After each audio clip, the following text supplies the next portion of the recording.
Good morning student. आज मैं आपको समावेशी शिक्षा के अंतर्गत एक नया अध्याय पढ़ाने जा रहा हूँ। कृपया इसको सुने और समझने का प्रयास करें। समावेशी शिक्षा में एक लेखन अयोग्यता पाई जाती है। लेखन अयोग्यता का मतलब होता है कि जिसको लिखने में कोई न किसी तरीके की कोई दिक्कत आती हो।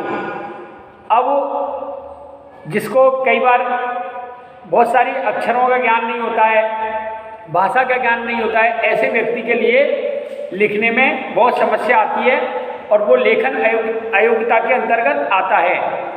लेखन अयोग्यता को डिस्ग्रेफिया कहते हैं के नाम से जाना जाता है। और इस अयोग्यता में छात्र लेखन नियमों का पालन नहीं करते हैं। लेखन नियमों का पालन नहीं करते हैं और खराब लेखन करने लग जाते हैं। और लेखन के जो मानदंड हैं उन पर खराबी नहीं उतरते हैं। इस कारण भाषाई विकास उनका नहीं हो पाता है। लेखन अयोग्यता वाले बालकों में ऐसी चीजें देखने को मिलती हैं।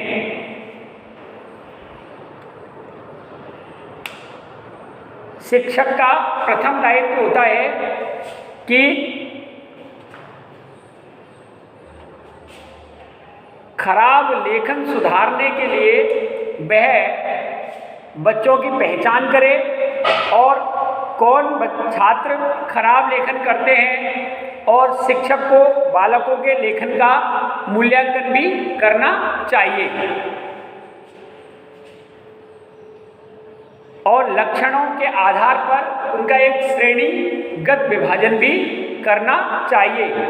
बाल्यावस्था पर छात्रों में लेखन व्यवहार को ध्यान नहीं दिया गया तो यह दोष स्थायी रूप से उस बच्चे में रह जाता है।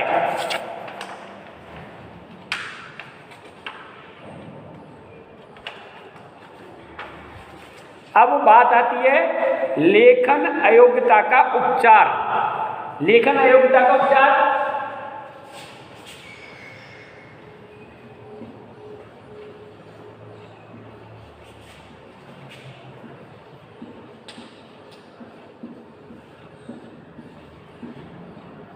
अयोग्यता का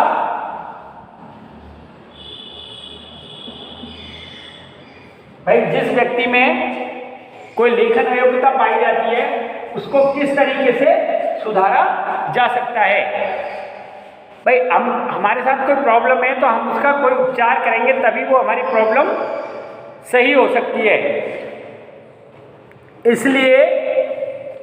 इसलिए लेखन कार्य को एक महत्वपूर्ण कार्य माना जाता है। इसका उचित रूप से विकास करना एक शिक्षक का पुनीत दायित्व होता है। शिक्षक को लेखन अयोग्यता को पृथक रूप में वर्गीकृत करना चाहिए, क्योंकि लेखन अयोग्यता भिन्न भिन्न छात्रों में व्यक्तिगत रूप से पाई जाती है और आवश्यकता के अनुसार उसका उपचार किया जाना चाहिए ताकि लेखन आरंभ से ही अच्छे रूप में विकसित हो सके। इसके लिए निम्न उपायों को बतलाया गया है।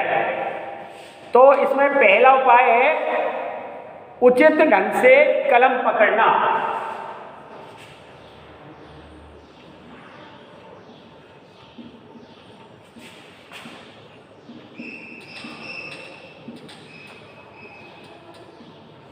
कलम पकड़ना यानी कि जब लेखन आरंभ करता है और अगर कलम को सही ढंग से पकड़ेगा तो उसके लेखन भी सही होगा। और एक उसको दूसरा पॉइंट है इसमें अक्षरों का आकार, ये नंबर 1, और नंबर 2 है अक्षरों का आकार।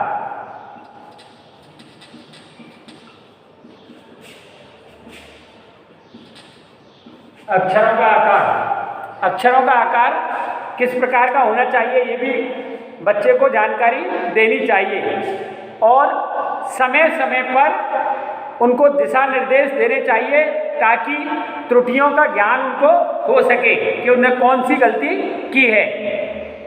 और इसके बाद में आता है शिक्षक द्वारा वर्तनी संबंधी ज्ञान उचित रूप से प्रारंभ में प्रदान करना चाहिए, जिससे शब्दगत दूरी, कॉमा, विराम चिन्ह आदि का प्रयोग मानदंड के अनुसार किया जा सके।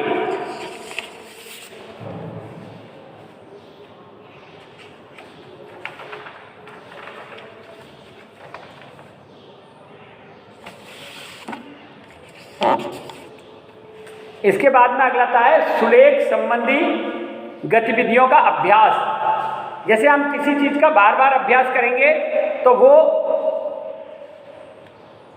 उसमें हमें परफेक्शन मिलेगा और त्रुटियों का ज्ञान भी हो सकेगा। इसके बाद में सुलेख द्वारा भी छात्रों को लेखन प्रक्रिया को उचित बनाया जा सकता है। इसके बाद में अगला बिंदु है जो लेखन सुधारने के लिए कि उनके जो लिखने पर उनको उचित पृष्ठ पोषण प्रदान करना चाहिए। अगर किसी बच्चे ने अच्छा लिखा है तो उसे शाबाशी मिलनी चाहिए, और कहीं गलती की है तो उसको सुधारने के लिए दिशा निर्देश देने चाहिए। इसके बाद में आता है छात्रों में पूर्णतः मनोयोग से लिखने की आदत विकसित करनी चाहिए ताकि छात्र मन से लिखें, क्योंकि हम किसी भी कार्य को अगर मन से करेंगे तो वो कार्य हमारा उसकी पूर्ण आहुति होगी एक तरीके से। इसके बाद में आता है लेखन कार्य सामूहिक रूप से प्रदान करना चाहिए। लेखन कार्य सामूहिक रूप से प्रदान करना चाहिए और एक दूसरे के लेख को देखकर लेखन को बच्चे सुधार सकें। और इसके बाद में आता है पूर्व प्राथमिक स्तर पर छात्रों को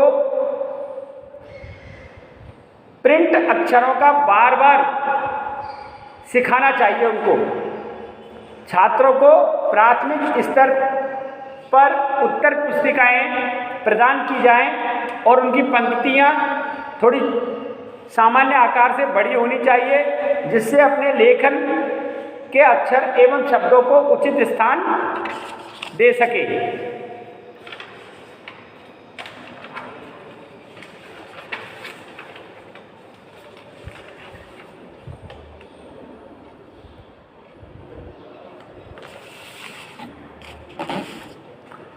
तीसरी बात है कि बच्चों को कागज अच्छे प्रदान करने चाहिए, जिससे लेखन में रुचि उत्पन्न होती है और अच्छा लेखन कार्य करते हैं। इसके बाद में आता है छात्रों को सामान्य गति से लेखन कार्य करने के लिए प्रेरित करना चाहिए। कई बार हमने देखा है कुछ बच्चे फास्ट लिखते हैं, कुछ बहुत स्लो लिखते हैं, लेकिन उनको एक सामान्य गति से लिखने के लिए प्रेरित करना चाहिए। और इसके बाद में अगला आता है छात्रों को श्याम पट्ट से लेखन के बारे में बताना। श्याम पट्ट लेखन के बारे में बतलाना चाहिए। एक शब्द को पढ़ने के बाद वह उत्तर पुस्तिका में उन शब्दों को लिखे। और इसके बाद में आता है लेखन प्रक्रिया के समय कक्षा का वातावरण पूर्ण रूप से शांत रहना चाहिए। पूर्ण रूप से शांत रहना चाहिए। जैसे बाहरी शोर न होना, कक्षा में क्लास में शांति रहना, उचित प्रकाश होना, तो ये सब चीज़ें होनी चाहिए, जिससे कि हम लेखन संबंधी समस्या का उपचार कर सकें।